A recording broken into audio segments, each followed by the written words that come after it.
Hey there, welcome to Prog Monster. My name is Murph. I am the host of this show, a show that's dedicated to progressive rock and other forms of rock music. Excuse me. So, anyways, we're here today to do a live stream on a new series that I'm going to be doing called Rock Legends. And this particular episode will feature the guitar work and the musical history of Steve Howe of Yes and other bands. But today we're doing part A of that. So it'll be a 3-part series, which will feature 3 different parts of Steve Howe's career. Today we're going to deal with his Yes affiliation and what he contributed to the band, his guitar solos, his writing, all that stuff. Part B will take place next Saturday, which will feature his solo career. Not that he's had a great deal of solo career. He has had a great deal of albums, and that's probably what we'll focus on. Part C will be about his other affiliations with other bands, and he's been in a couple of them anyways, and we'll get to that at the end. So for those of you who are interested in Steve Howe and like this, first of all, I apologize for the late upload. Took a little bit longer than I thought to get through. It was a little bit slow. And for those of you who were expecting a video last night for my Friday Night Live experience, I apologize for that as well. I had a problem with my internet, and I will be doing that. It's already set to go. I just have to upload it and put it on the internet, and that will come out. It's just going to be late because of the internet stuff. What they call technical difficulties. Yeah, that's it. There we go. So anyways, we're here today for about an hour or so to discuss Steve Howe's musical history with the rock band Yes, of course. Yes has long been one of my favorite bands for a while, from the time period probably in the mid-'80s to the end of the decade, to the end of the century. So all the way up to probably about 2001, 2002, in there somewhere, around the time my daughter was born. They were probably my favorite band. And then Rush, who had been my previous favorite band, took back over, and ever since then, they were the champs, as they say. Anyway, so today we're here to talk about not so much about Yes, but about Steve Howe in particular. Now, Steve Howe's long been my favorite guitar player, and actually one of my favorite rock musicians of all time. I tried to take up playing guitar. I still have a guitar. I play guitar sometimes, but motivated to be that way because of him. The lady who taught me was a very good guitar player and was very familiar with Steve Howe's work. So she attempted to relay that information to me so that I could learn to play Steve Howe. But I wasn't, I don't know if I wasn't motivated or I wasn't strong in that area. I just never picked it up. I actually took on the drums and became much better at that, which seems to be more of my forte. I like to break and pound things. Anyways. So anyways, we're here, like I said, to talk about Steve Howe. So what I'm going to do is I've got my stack of Yes albums that Steve Howe's appeared on, and I also have a list of the ones I don't have that he also appeared on. So we'll deal with them as they came out chronologically, just for reasons. And I just realized that I have them upside down here. I'm just going to sort them. I got them in order, but I just got them upside down.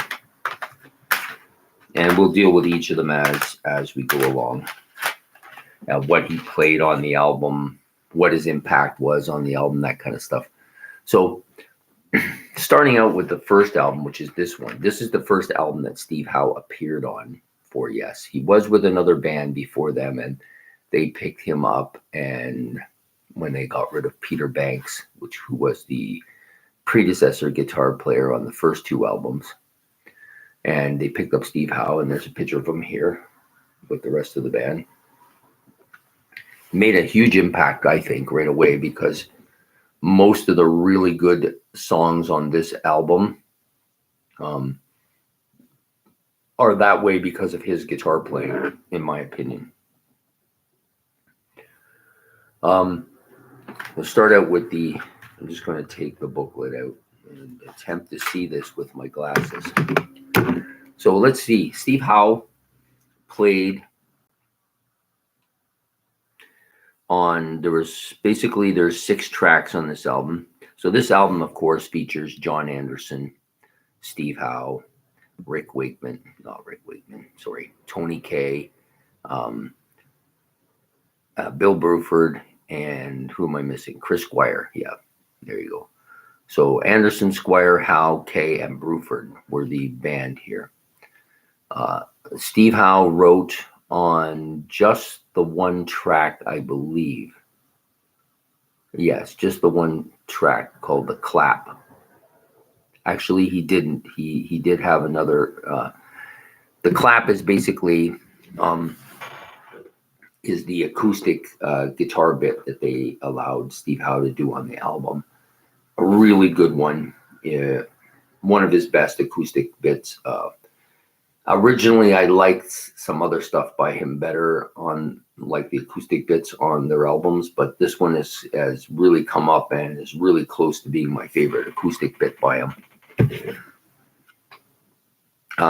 He also had writing credits for Yours Is No Disgrace. I think the whole group wrote that song. But the most predominant part about that particular song, in my estimation, was the guitar playing of Steve Howe. He's the one that did that guitar solo and did that dun dun dun dun dun dun. Like his guitar was the leading in that particular thing.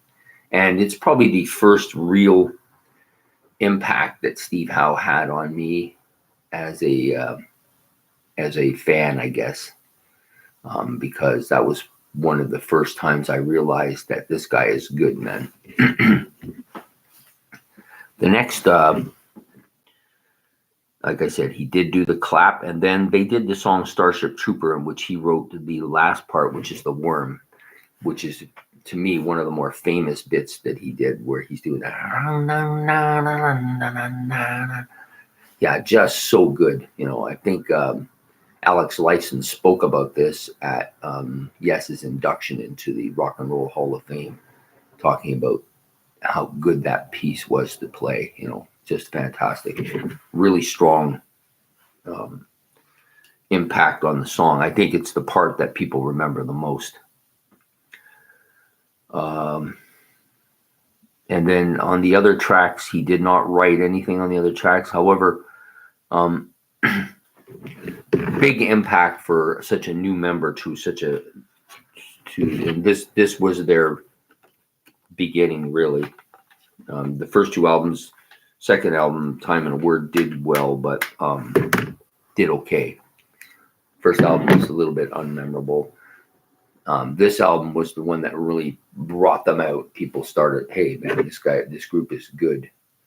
So that's the first album. So we'll go on to the second album now, which was the album that probably launched them to international success. This album, Fragile. So what happened on this album? Well, first of all, the main change on this album was the addition of Rick Wakeman replacing Tony Kaye on keyboards. That was a critical move in the success of this album.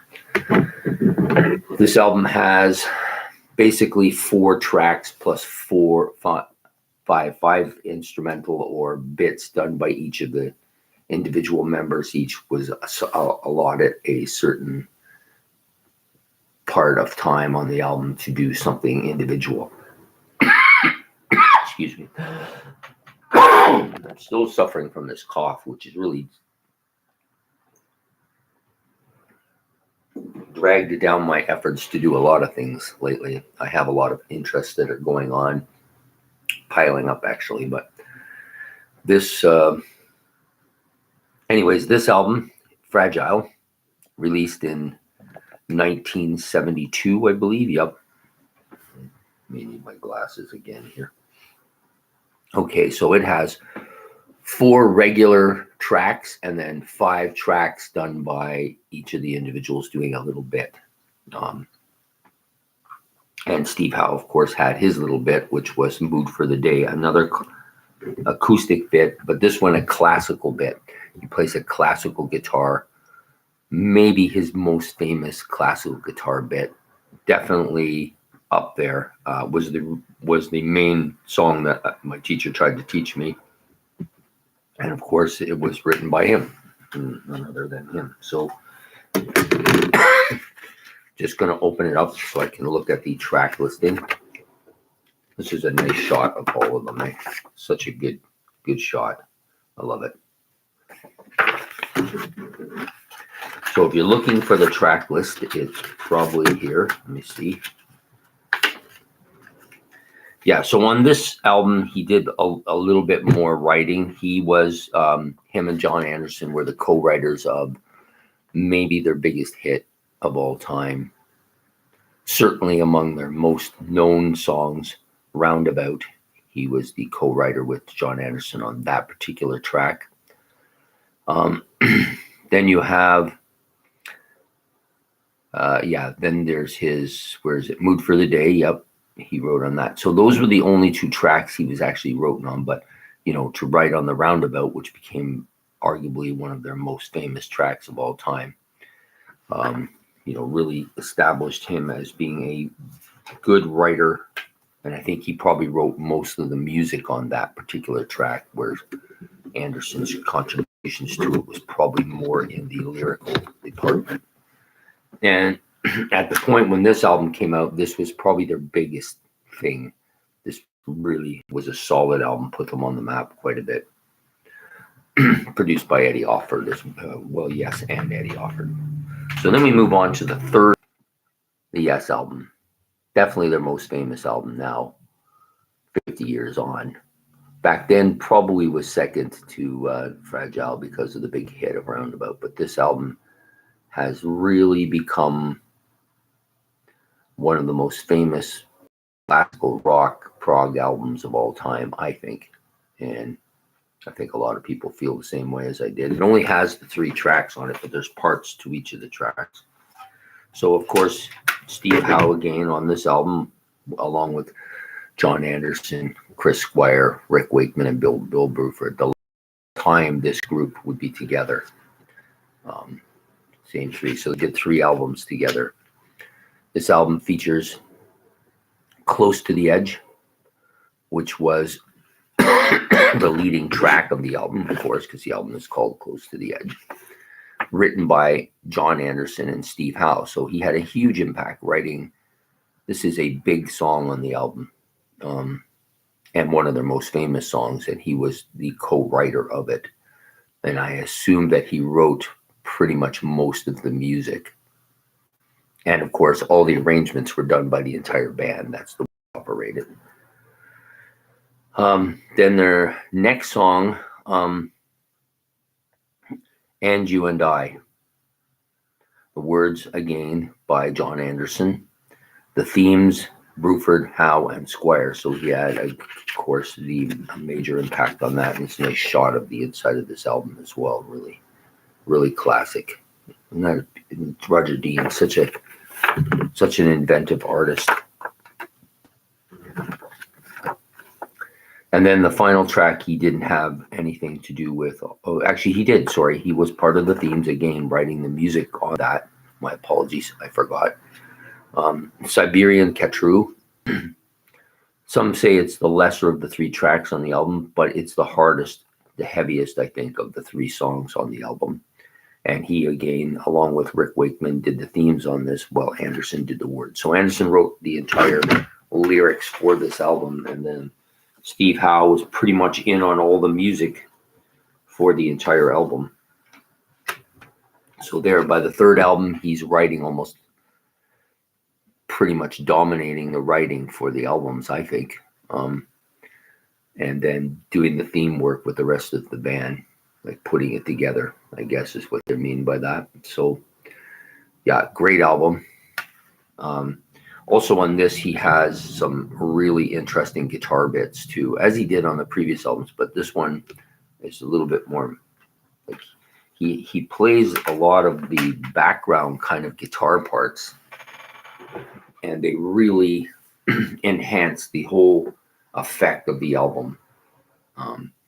Between him and Squire, with their constantly keeping the flow moving, just such good. It's such a good tandem, you know. And they've had more as we go along, you know, culminating to me with the drama, which they had a huge impact on. Okay, so now we come to an album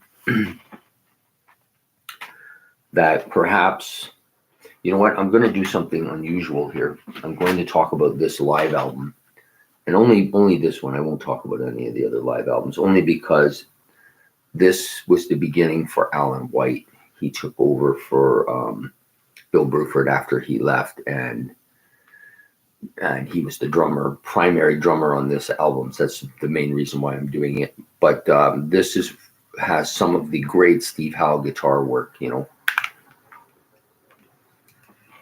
So of course we have, in this original form, it was in LP form. It was originally a three album collection, but when they went to CD form, it then became 2 CDs.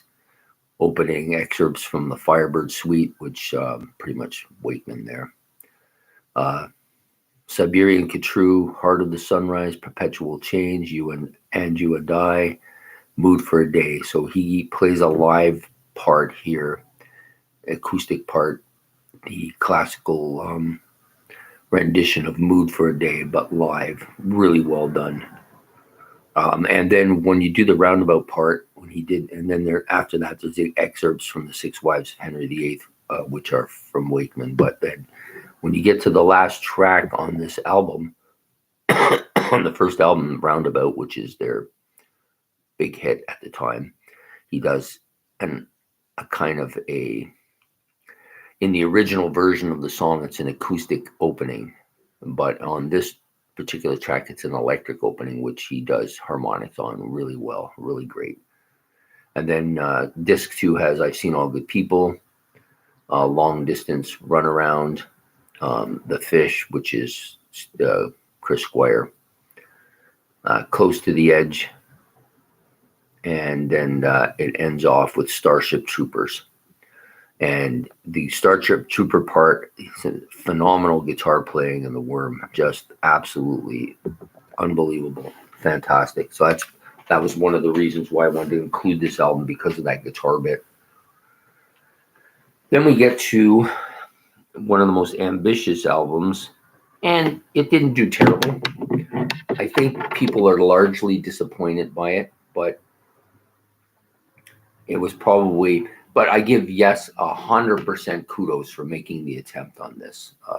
This Tales of the Topographical Ocean. So the best part about this album, I think, is probably the artwork. Sorry, just they're trying to escape into the realm of not going there. So yeah, there's a nice shot of both the back and the front of the album. Okay, so a very ambitious album, 4 parts, each of them 20 minutes long. It's a double album, of course. Nice shots, as I said. So I'm just looking for the credits here, because I'm pretty sure that they don't exist on this particular one. Oh, no, they do. So it's The Revealing Science of God, The Remembering, The Ancient, and then, of course, The Ritual. All of this, I believe, was written by John Anderson, like all of the lyrical parts. It does not give a breakdown of... Oh, maybe it does. I'm looking at it in one pile instead of looking at it individually. That's what the problem is. So, again, Anderson and Howe did the words, and the music was all done by Yes. So I may have been mistaken earlier with Close to the Edge. I think what I'm reading it wrong, in that I think Steve Howe was in part helping Anderson write the lyrics and in part compromise, coming together with the music, but the group pretty much was assembling the music. So it wasn't just him writing the music, it was the whole group doing it. That's my opinion. And so here he is helping again with the words on that first song and the second one as well, and probably all the way through. And that would be my guess. Yep. Helping John Anderson with the words on it. And then the music was all pretty much written by Yes. And you know, it would have to be that way. There's no way one guy could write the music for all that. Like, there's just too much going on there. So he so at that stage, you're getting all of the members are contributing, as it should be. You know, in a good band, all the members contribute. If you get some bands where you get one or two guys that are dominating, you usually end up with problems when that happens, because the guys who are not writing have opinions about what's going on, but maybe they're not writing and they get upset because other guys are dominating the thing, right? And that's the way it is. But and it's not necessarily a bad thing, because what happens is the guys who are dominating usually are very good, and if they don't dominate, the albums don't really go anywhere. So they need to dominate, and unfortunately, that just has to be it. But anyways, another solid album, not as great, I think, as its predecessor. Probably over the top quite a bit. But Steve Howe had a big impact on that album. He had a lot of guitar work on there, and he helped a lot with the lyrics. He also did quite a bit of the music writing too, I would assume, along with Squire, and those would be the two main kind of guys putting the music together. Then we get to this album, which I personally had a lot of difficulty with when I first heard it. It's it's progressive. They're all progressive, but this one starts to go over to the realm of jazz fusion, starts to move into that direction. And at that time period in my life, I wasn't overly interested in jazz fusion. I'm a little bit more interested in it now, but that's probably the reason, and I look back now, why this album took so long. The best part of this album is, well, other than the normal amazing work by Roger Dean, there's no Rick Wakeman on this album. First of all, it's Patrick Moraz who's taken over at keyboards for the departed Rick Wakeman. Alan White is now, this is his second studio album with the group, and having a huge impact now. Steve Howe, of course, and Chris Squire, and John Anderson are the other members. Just really good. It doesn't look like they're going to there's no credits on this album for any of the songs. So I'm just going to assume that they did all the songs together. Yeah, just pushed all the songs together. But there's 3 tracks on this album, same as there was on Close to the Edge. Same kind of a setup here. You have one really long track on one side and then 2 shorter tracks on the other side. Shorter meaning like 9 minutes, not really short. But all 3 tracks are good. Gates of Delirium is one of the classic Yes songs. I didn't like it at first, but it's grown on me over the years. Sound Chaser. This song, without a doubt, is one of Steve Howe's greatest guitar bits. The solo on this is, if you don't think he's the best guitar player in the world, and there's no reason why you should, lots of people have their own preference as to who they think is the best and why they think he's the best. This song makes me feel that he's the best. The guitar part on here is extraordinary. I have never heard anything so well orchestrated and so complex as this particular part on Sound Chaser. The whole album he's replete on this whole album with like such great guitar stuff, you know. But this one is the best part that I've heard on any Yes album. I think it's incredible what he does with the guitar on this. If you haven't heard it, you should hear it. Then if you decide he's still not that great, that's your choice. But you should at least give that a hear if you want to decide one way or the other. So then we move back onto this album, which is probably more commercially acceptable for Yes, I guess. Much more in line with some of the Yes stuff of the past, Fragile and Close to the Edge. Relayer was kind of out there a bit, and of course Tales of the Topographical Ocean was an experiment to see how far they could push it. So those two albums kind of a little different than most of the Yes stuff, but this one brings them to me back into line with what their sound was for that time. This is a decent album, a good album. Excuse me. Lots of really good songs on this album. Fantastic stuff. Nice shot. It's also a bit of a departure from the Roger Dean stuff. They decided at one point that they wanted to try something different, so they came up with this particular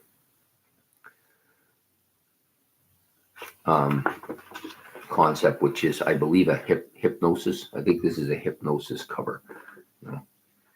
And yeah, it certainly looks like one if it isn't. So you got like 5 tracks on this album, varied in sound. So you have the Majestic Awaken, which is one of the Yes's great tracks. And it opens with Going for the One, which is a track I never really warmed up to, but it sounds more like a rocker, the same as Parallels. The both of them are more rockers. Wondrous Dreams and Turn of the Century are more classically oriented songs, I believe. So more likely they were influenced by Steve Howe. I don't see, again, any writing credits on these tracks. So they dispensed with that at this point. Yeah, there's nothing indicating who wrote what. But I mean, it's not hard to figure out. Yeah, it may be on, oh, here it is. I see it now. They've added little bits at the very bottom, so you cannot normally see it. So Going for the One, that's an Anderson. He wrote this song. It sounds like an Anderson song. Some great lyrics in that. Then you get Turn of the Century, which I figured Steve Howe would be on. This has a little bit, some classical guitar bits in it at the beginning and throughout the song that I really, really love. I just think that this song is probably the classical best song on this album, in my opinion. It's not as good a song as Awakening, but very, very, very strong classical parts on this. And the guitar is the lead example of that. And Steve Howe was one of the writers on this particular track. The next track out, Parallels, is a Squire song. He wrote this one. It's a different. It sounds kind of mainstreamish. It might be the where they starting to lead towards that 90125 feel that they got. It's not close to that, but I can see some elements of it on this song. Wondrous Dreams. Wondrous Stories. Wondrous Dreams. Wondrous Stories. That's another Anderson song, and it actually would. I've always thought this song would sound reasonably good on a John Anderson solo album.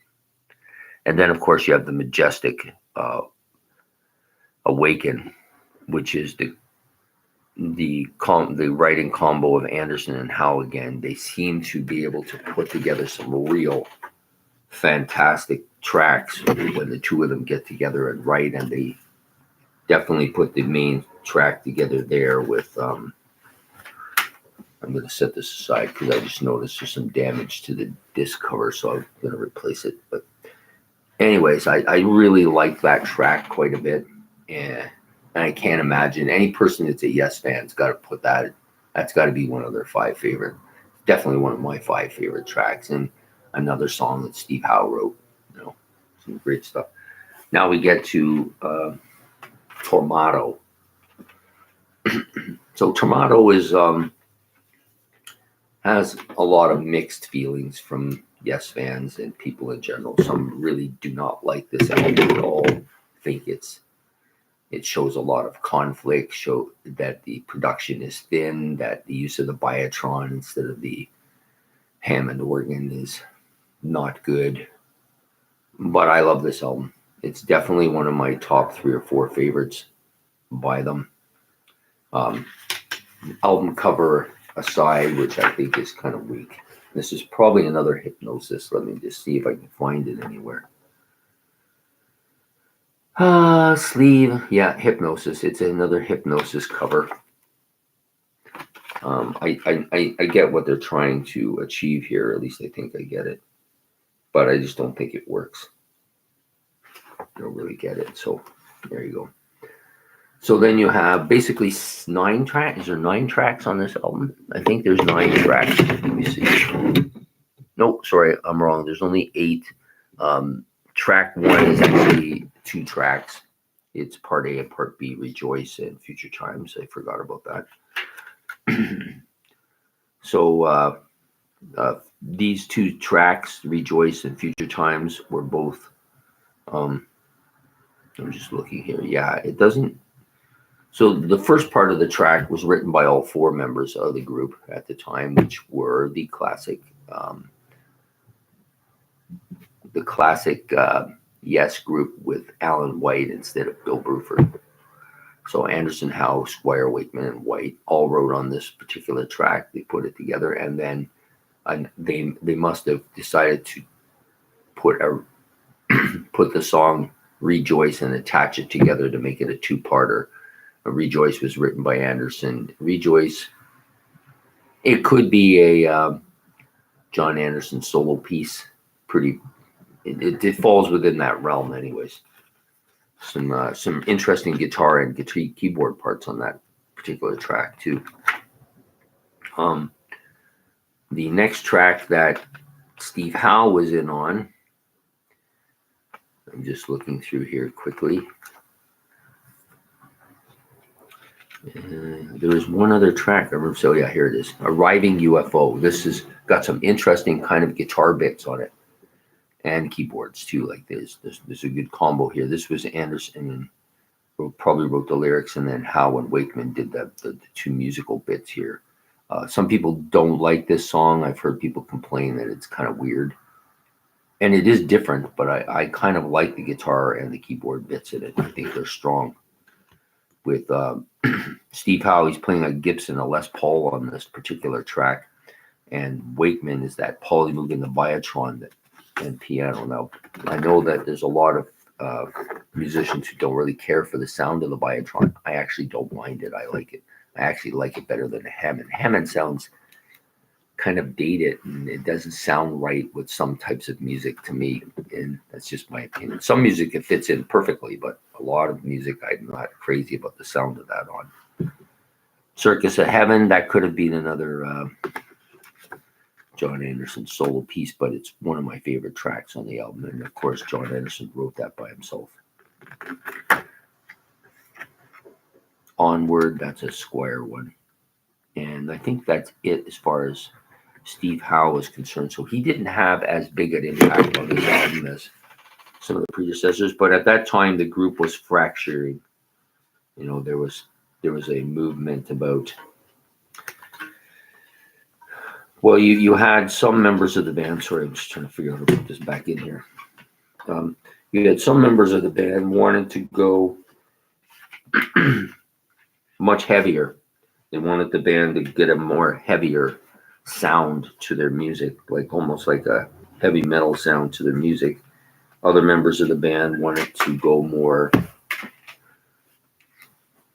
surrealistic, I guess might be the word. More like songs like Turn of the Century, and that, like more mellow, I guess is the word. So you had one mellow fraction and one group that wanted to go more heavier. It's not hard to figure out where the breaks were here. You had Anderson and Wakeman on one side, Howe, Squire, and White on the other side. So what eventually happens is the band split. And at that point in time, they weren't going to be a band anymore. But then Steve Howe and Chris Squire wanted to do something, so they got together with a couple of other guys who they found. And we all know this story. With the guys from the Buggles, Trevor Horn and Jeff Downs, and they did another Yes album together. Well, Anderson and Wakeman were not in the band at this point in time. So this album came out in 1980. No Anderson, no Wakeman. Most people figured it was going to be a drop. And I don't know if it did well initially. I don't think it did. But it has stood up the test of time and become one of the great Yes albums of its time period. The group also moved back to Alan Dean doing the art on this album as well. And you have Trevor Horn on vocals and Jeff Downs doing the replacing Anderson and Wakeman. All the songs, apparently all tracks were arranged and produced by Yes, so they decided to go a unity part here, because I guess non-unity was the part that you weren't getting from the group, so they wanted to go back towards more of a unified sound, I guess. Album is much heavier than its predecessors, but every single track on here is great. Like, there's no weak tracks on this album. And some of Steve Howe's better guitar work, especially his heavier guitar work, is on this album. Machine Messiah is fantastic guitar bits in there. Tempest Fugit with its like incredible bass parts, and Steve Howe's slide and electrical screeching of his guitar, just unbelievable. Just great stuff. You know, those two songs come to mind with his heavier stuff on here. So if you're looking to hear how he sounds as a heavier guitar player, this is a good choice album to listen to. Sorry, it's flat, didn't quite go in the way it was supposed to. So you have Drama. So we're up to Drama now. So then what happens after Drama is that band kind of disbands, because Trevor Horn doesn't really want to sing front in the band. He's not really that type of guy. Rather go on to production, which he does. I think they also did another Buggles album after that as well, but I'm not sure. I'm not familiar with the Buggles too much. So then what happens after that is Steve Howe's not in the band anymore. Him and it's basically just Squire and White running the show now.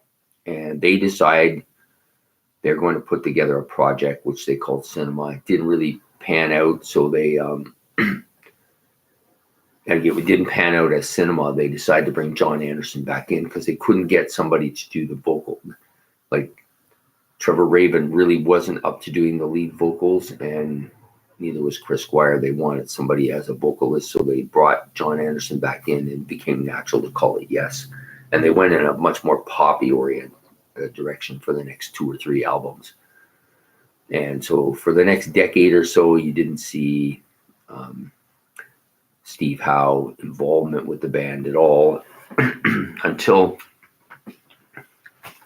they did this union thing, which is, well, I'm going to include one album that's not a Yes album here, even though it technically should be a Yes album, which is the Anderson, Bruford, Wakeman, and Howe. Now, I did own that album in LP. I just never got, and I had it in cassette as well, but I never got it in CD yet. But it's definitely on my list because it's a great album. Lots of really interesting guitar bits and keyboard bits on that album by Steve and John and and Rick Wakeman.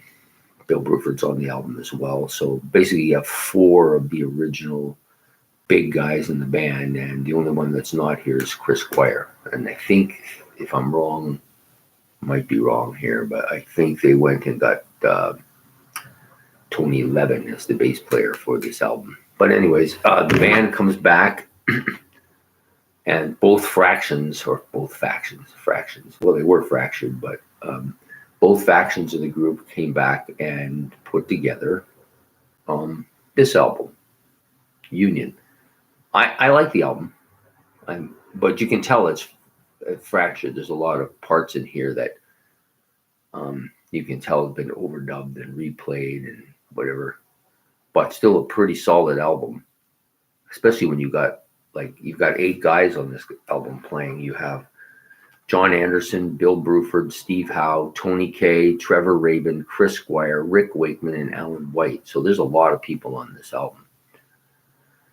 And I think how this went was one fraction wrote its music, the other fraction wrote its music, and they just stuck them together.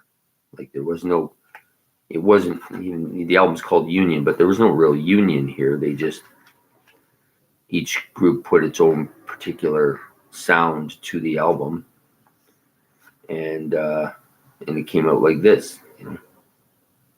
There's some songs written by one faction, some songs written by the other faction, but not a bad album. And to me, it's a pretty solid album for them. They didn't like it. A lot of them hated it, actually. But yeah, just all kind of a mix of everything. It's another one of those Roger Dean covers. The back's pretty good too. I like that. But Steve Howe is a member of this band, but I always got the impression, and I don't know if it's true, but it seems to be true. It's held up by many people that Steve Howe and Trevor Rabin did not like each other at all, for different reasons, I guess. It doesn't really matter what's about, but so it was a stressed album putting together, but a pretty solid album, and I think Steve Howe contributes pretty good on this album. Pretty solid stuff on here. So we move on to some of the albums that I do not have, and of course all these albums are on my list to get. I am missing an album here in my collection that I just noticed. Oh, and that's because it's a big, I thought for a second there, I remembered why it's not on there, because it comes in a larger package, which doesn't fit in the black holders here. So I'm just going to do these albums based on my notes that I made. So you have Keys to Ascension 1 and 2. Steve Howe's parts on this album were Be the One. He played the part C, which is called Skates. Well, he wrote that part anyways. That Is, which is the other song on the album. He also wrote Togetherness, The Giving Things with John Anderson. He wrote that one. And then How Did Heaven Begin with Anderson and White as well as himself. Then Keys to Ascension 2, which he wrote The Mind Drive with everybody else on the album. Footprints with Anderson, Squire, and White. Bring Me the Power with just John Anderson. Children of the Flight with Wakeman and I can't read my own handwriting here. Give me 1 second. Yeah, just Wakeman, and it was actually the part that he wrote was the B part, which was called Lifeline. That's what I was missing. And then Sign Language, which features Howe and Wakeman. Okay, then the next album out, which was Open Your Eyes, was the whole group. Everybody just did the whole. Sorry, am I getting this right? No, I'm not. I'm screwing this up. I don't know what I'm reading. Oh, Open Your Eyes was another track on Keys to Ascension. Whole group wrote that one. That's what it was. I wrote it in the wrong spot. That's why. Next album out, that's where I was getting to. Magnification, another whole group. So they were trying to be. When I see whole group, everybody wrote it. They didn't want the infighting that comes with I wrote this, you wrote this kind of thing. They're trying to keep it together, and so they did that. The next album out that he was involved with, Fly From Here. He wrote the part 4, Bumpy Ride. And then Hours of Need was another song he wrote on. Solitaire, another one. Into the Storm with everybody else. Squire, Wakeman, Horn, Benoit, David, and White all assisted on the writing of that, Into the Storm. And then Heaven and Earth, you've got, which was 2 albums ago, I guess. It's basically what it was. This is when John Davison comes aboard, replacing Benoit David. And this album got pretty terrible reviews. The last 2 albums have been weak, in my opinion. This one worse than its predecessor. Davison and Howe wrote The Beginning Again. Howe and Davison wrote Stop Beyond, and It Was All We Knew was just by Steve Howe. So that's it for the albums that I don't have. There's about 3 or 4 of them, or 5 of them I don't have in the middle of the catalog there that Steve Howe was on that I don't have. It's not that I haven't wanted to. I just, there's you have to. It's kind of like when I was a kid, when I had to kind of choose between what I wanted to buy because I had limited funds. So I'd get in the store and there'd be 3 albums in there I wanted, but I only had enough for 2 of them. So somebody had to pay the price. And oftentimes, and unfortunately this happened, is the album that didn't get in, the 3rd album, like say I'd buy this one and that one, and there'd be 1/3 one that wouldn't get in, but it wouldn't get in the next time either, because by the time I went again to get albums, there'd be new ones out and they would be the ones competing, and that one was just never got bought, right? That's just the way it was back then. So then we come to this album, The Ladder. This is currently in my playlist. I never heard this album before. I bought it and I've been playing it in my playlist. As many of those previous 4 or 5 albums, other than Fly From Here, the other albums I haven't heard much of. I haven't owned, and so therefore I haven't listened to much. But this one was one of the ones that I got. I bought it because I really like the artwork on this album. This, to me, is one of the better artwork albums in recent years. This features John Anderson.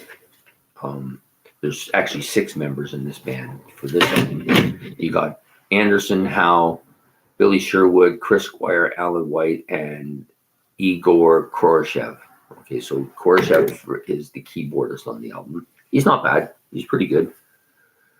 But you have Steve Howe doing the lead and acoustic guitars here, and then you have Billy Sherwood, who's just playing guitar. He's probably doing the fills and stuff. He's a good keyboard. He's a good guitar player, though. Easily could handle himself. It's a nice kind of shows everything in their history. A nice little folder in here. Of course, Roger Dean artwork, no doubt about that. So it doesn't give a list of who wrote what. So I'm assuming they're doing the group thing here. And I'm not seeing any. All songs written by John Anderson, Steve Howe, Billy Sherwood, Chris Squire, Alan White, and Igor Khrushchev. Yes, the lyrics by John Anderson. So again, John Anderson wrote all the lyrics, and then the music was written by all of them. And it's a pretty solid album. I like it. Got some hard parts. It's got some stuff that kind of, so you've got some of the music here kind of sounds like progressive stuff that you might hear on some of the earlier albums. And then you got, there's a fair number of tracks on here that sound kind of like their 90125 era. A couple of them, not many. And then you got a couple tracks that kind of sound like they belong on a John Anderson solo album. So it's a bit of everything, but it isn't bad. Some of the tracks I like a lot. Some of them I could give or take. But there's 11 tracks on here, so maybe about half of them I like, and half of them I'm indifferent to. I like the opening track for sure. Anyways, Stephen, great, but pretty solid. So we get to the last. Well, actually, I did Heaven and Earth. This one actually was before that. Should have actually been placed right in here somewhere, I think, just before Magnification. So I did Fly From Here, which is great, and Heaven and Earth, which was their second last studio album. So that was a little bit out of there. It should have been in there a little earlier. I forgot about it. So I apologize for that. The next album, their last album, which is this one, The Quest. As a Yes album, it's fairly disappointing. As maybe if you take the album for what it is, as the album, and if you don't attach the fact that it's a Yes album, it's not that bad. The opening track is fantastic. The Ice Bridge, I think it's, if they did, excuse me, I'm gonna have to take a drink because my throat is still, I've got some issues going on here. Anyways, if they'd done more stuff like that, the Ice Bridge on here, this would be a good, really good album, but that was it. They did the one track and everything else was very mellow. And now Alan White has died since they did this album. So I don't know that they'll be doing anything else. They may not. Who knows what's going to happen? They still have their factions. There's the Yes with Graben, Anderson, and Wakeman now that are playing Yes music. I don't even know if they're together anymore. And then you have this faction. Okay, so they did go back on this album to their credits. So the first song, Ice Bridge, which is really good. This was written by Davison, Francis Monkman, and Jeff Downes. This is one of the really good tracks on this album.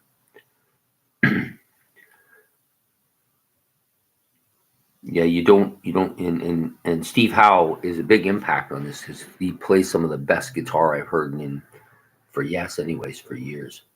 Then he did Dare to Know Me. That was written by him. Another Leave Well Alone, where he does some slide guitar on this particular track. Not a bad song. John Davidson has quite a bit of writing here as well. Music to my ears, Steve Howe. It's okay. But Steve Howe should stay away from singing. That's my opinion. And I'm sticking to it. He does a duet here with John Davison. He cannot sing anymore, and he should just realize it. But he doesn't, and doesn't want to. Then they wrote Sister Sleeping Soul with John Davison, Mystery Tour that he wrote on his own, Damaged World by him as well. So featured on this album, in case you are not familiar with this album, are Steve Howe guitars and steel and vocals, Alan White drums, Jeff Downes keyboards, John Davison vocals, Billy Sherwood bass guitar and vocals, and Jay Sheffin, that's it, on percussion. I don't know what they're going to do now that Alan White is gone. I assume they'll continue. Whether they make another album or not, I don't know. This one was a bit a bit of time in the works. It does come with 2 discs, which is kind of weird. They've got enough music on this album. They could have easily put these 3 tracks on this album. They would have fit. I don't know why they decided to put a second disc out. So I don't know what's going to happen with the band, whether they're going to continue without Alan White. I assume they will. They do have a second drummer in Sheffin. So, I mean, they wouldn't miss whether they actually do any more albums together, I don't know. But, there's a huge amount of work that Steve Howe's done for this band and been part of this band. Most of it's been very good as far as the guitar parts go. Early on, he was phenomenal. And I think, he's now clearly the leader of the band because he's the only he's the only real member now left in the band from their big periods, from their 70s period, even though he's not an original. There's no originals left in the band. Wakeman and Anderson are still alive, and so is Bill Bruford, but I don't see Bill Bruford coming back. He's officially retired, I believe, in his 70s now. But Anderson, with Alan White out of the picture now, I would have to assume that the conflict between Anderson and Yes and Wakeman and Yes has been primarily with Steve Howe. And people have been knocking Steve Howe being a grumpy old man and should just get over whatever it is. But you know what? We don't really know the entire situation here, so we don't really know why they aren't. And I tend to think that Steve Howe's a serious musician. He's a musician of a serious mind, and maybe he doesn't like being bullied. And John Anderson, you know, I've said this before, and I believe it. Great musician, great music writer, fantastic voice, but he's a bully. In some ways, he's a bully. He likes to push his own agendas. And maybe Steve Howe isn't feeling a need to do that or listen to that anymore. We don't know. I'm not taking sides in this. I tend to trust Steve Howe's opinion, but he does need to stop singing and let Tony Levin do the backing vocals. He's much better. I think he has a great voice, and he fits the Chris Squire mold very well there. But anyway, so Steve Howe, that's Steve Howe's involvement with Yes, his writing and his guitar playing and his vocals and the songs he's contributed to and his history as a rock legend, you know. So next week we will be doing part B of this, which will be about his solo career. Now, I have no Steve Howe solo albums. At one time, I had about a half a dozen of them in LP, but I don't have any in CD, and that might correct itself by next week because I've been looking at a couple. But he has a fairly lengthy involvement with his solo albums. Not so much on going out on tour by himself, but he likes to put these albums together. He has some great guitar bits in these albums as well. So we'll be doing that on the next show. And then the final episode will be about his involvement with Asia and GTR and whatever other projects I happen to discover between now and then that he was doing. So I hope you enjoyed this episode, and if you got any comments to make about stuff I've said or any corrections, because you know I'm not out here as an expert. I don't claim to be an expert in Steve Howe or music or anything. Really, I'm just a guy who enjoys progressive rock a lot and wants to share my own views and points and try to bring this music up front where it should be. And I'm a firm believer that there's a lot of good music from these progressive rock bands that has been basically ignored because of the modern era. And I'm not a huge fan of the modern era's music. I think it's too commercialized, too controlled, and too dictated by the by the executives of the music industry, you know, or the records labels and stuff. They pretty much have controlling of the industry and left no stone unturned in that. So, but that's for a different episode altogether, which we may do someday. I may do a rant on that, but I'm not going to do it today. I love Steve Howe. I think he's been one of the great progressive rock legends of the past 50 years or so. He's still great. He can still play the guitar better than just about anybody out there.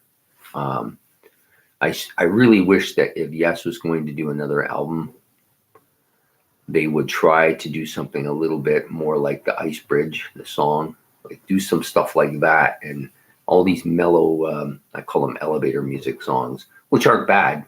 I don't really dislike any. Sometimes I just put that album on just so I can listen to some of those mellow bits, which is nice, but that's not what I want to hear from Yes. I want to hear the drama stuff. I want to hear the that heavier stuff that they've been known for in the past, you know. Anyways, I hope you've enjoyed this live version of my new series, which I'm not series, but my new show, which I call Rock Legends. And we'll continue with part B next week and then part C the week after. And then I'm going to do something on somebody who falls into my section, who I love quite a bit. I don't think it'll be hard to figure out who that'll be. And we'll move on from there. And I'll try to make it a little bit interesting. And this isn't, the way I did it today isn't necessarily the way it's going to be done every time. I'm learning this new. I wanted to give some attention to Steve Howe's writing ability and his musical creation ability, as not just about his soloing, which he has a great deal of.